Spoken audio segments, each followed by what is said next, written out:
Oh, my name is Jean Sullivan, and this is my Google Trainer application video.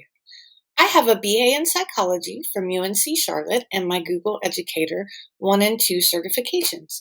I am an itinerant paraprofessional and a member of the tech team at Washington County Public Schools in Hagerstown, Maryland. I've gained valuable experience as a technology teacher at AlphaBest After School program.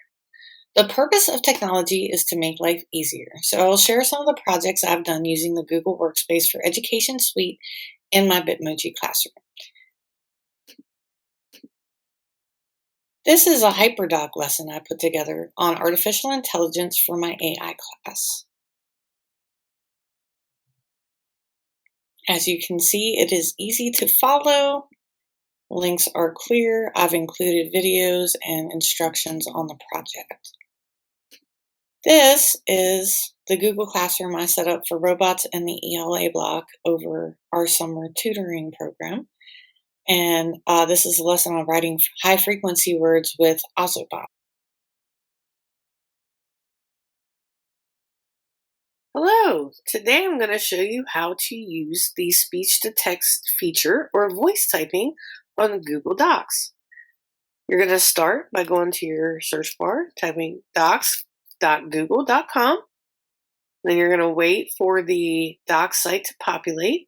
You're going to go and select this new blank document plus sign in the top left-hand corner. That is going to populate an untitled blank document for you to start typing in. Then you're simply going to go up to the Tools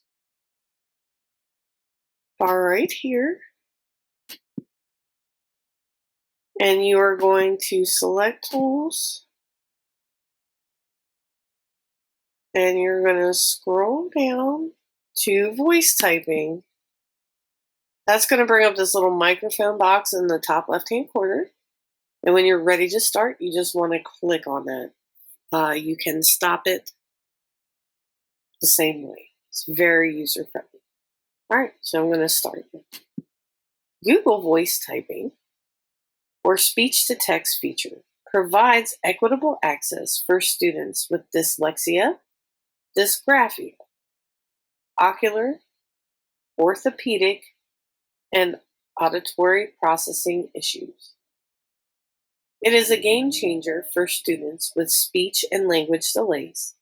It provides independent accessibility to students who would otherwise struggle with writing. This is one of many accommodations built into the Google Workspace for Education suite that I use daily in my classroom.